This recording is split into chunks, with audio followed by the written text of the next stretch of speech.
Well, we are going to start our IELTS lesson, which is very useful for you for your IELTS exam. Especially this lesson will be very useful for IELTS beginners. Today we are going to discuss about the use of in spite of, although, even though, despite, and though. Now look at these words. In spite of, despite, even though, although, and though. What's the difference? All of these have the same meaning. They all show contrast. What is contrast? Black and white. Black and white. Now I am going to give you an idea about the word contrast. Here, sick and healthy.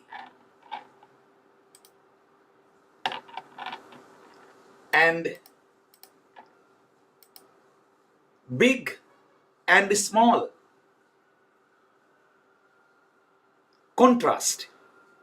So, now we are going to discuss the use of in spite of. In spite of. When you use in spite of, you have to use a noun or a gerund after in spite of. What is gerund? Gerund is the verb with ing. In spite of,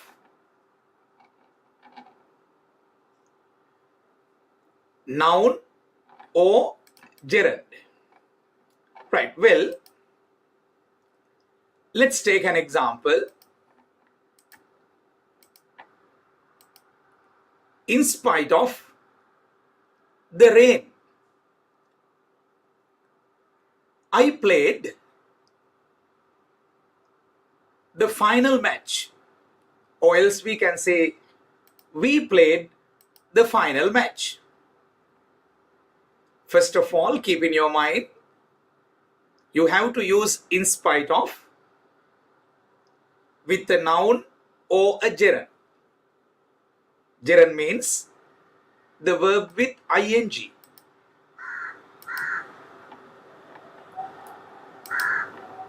Look at this example.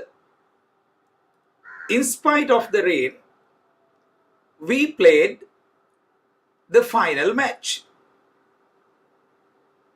Rain and playing a match.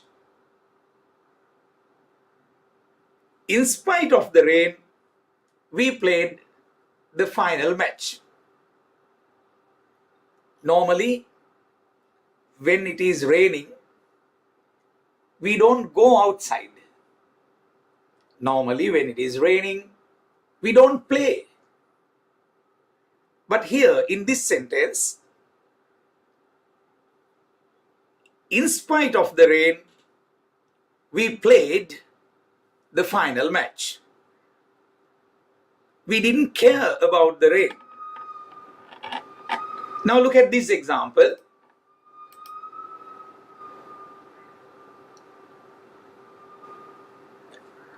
We didn't care about the rain. We still played the match. Rain and played. This shows contrast. Let's take one more example. In spite of the rain, I went jogging. Rain and jogging. There is a contrast. In spite of the rain, I went jogging. Normally, we don't go jogging when it is raining. But here, in this sentence, we have said, in spite of the rain, we went jogging. Now, let's take one more example. Look at this. In spite of being underage, Radha went to a liquor shop. Underage, liquor shop. Underage, liquor shop. In spite of being underage, Radha went to a liquor shop. Next example.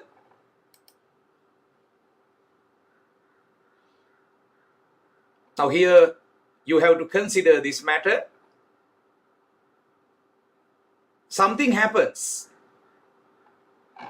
Now incident A happens. B doesn't matter. It's raining. It's okay. Doesn't matter. Incident A happens. Something happens. B doesn't matter. That is the way to create such sentences. Now look at this example. I went to work in spite of my fever. I went to work in spite of my fever. Fever, went to work. It shows contrast. Normally, when we have fever, we don't go to work. But here in this sentence, I went to work in spite of my fever. Next example. In spite of bad traffic, I could come on time. It shows contrast.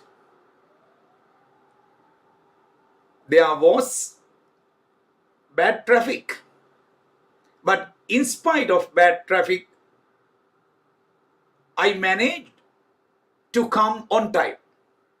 On time, bad traffic. It shows contrast.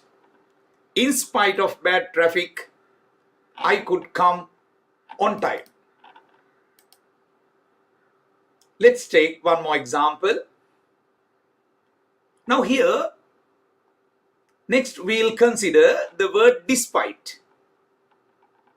You can replace in spite of with despite. They are both the same. Now we'll consider the use of despite. Despite the rain, we played the final match. It shows contrast. Despite the rain, we played the final match. Next example. Despite the rain, I went jogging. In spite and despite, both the same. We can use a noun or a gerund just after the word despite. Gerund means the verb with ing. Despite the rain, I went jogging. Here the word rain is a noun. Despite the rain is a noun. Next example. Despite the bad traffic, I could come on time. I could come on time despite the bad traffic. Despite plus noun or gerund.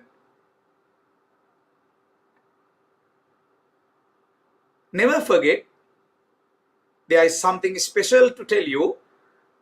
We do not use despite with of. Never say despite of, in spite of. But we can never say despite of. Never use the word of with despite.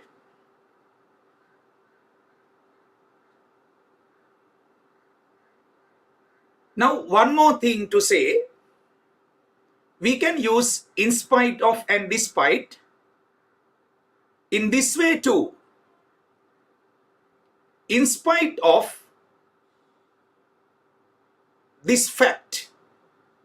Now we can mention a fact here. In spite of the fact that, then there should be a clause.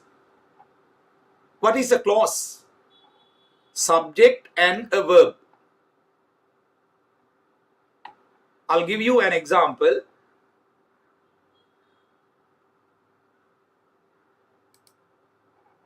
In spite of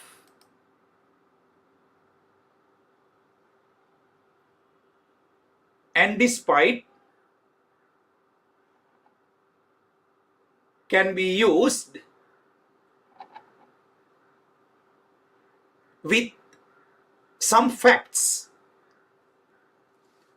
and then we have to use a clause. Remember, a clause means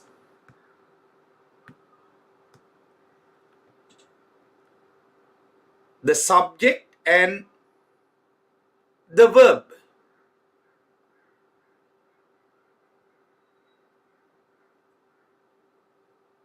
Now you already know that in spite of and despite are both the same.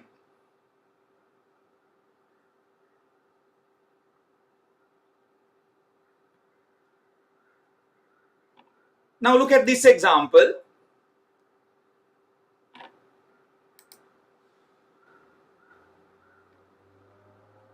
Now we are going to discuss the use of though. Though he studied well, he failed the exam. He studied well, but he failed the exam. We can use the word though at the beginning of the sentence.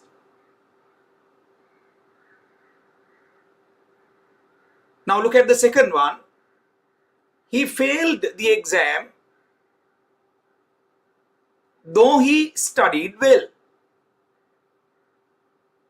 We can use the word though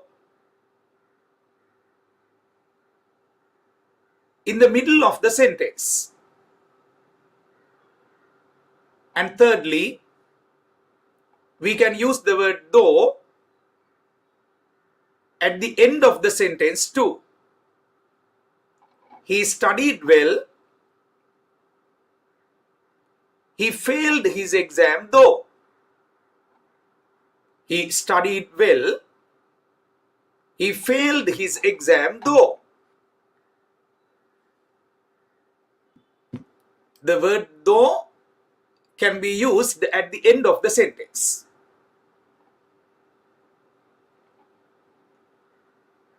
Right, well, now we need to discuss the use of even though and although. Tomorrow, at the same time, we are going to discuss the same lesson, and I am going to give you more ideas about the use of although and even though. Thanks for watching. Never forget to subscribe this channel.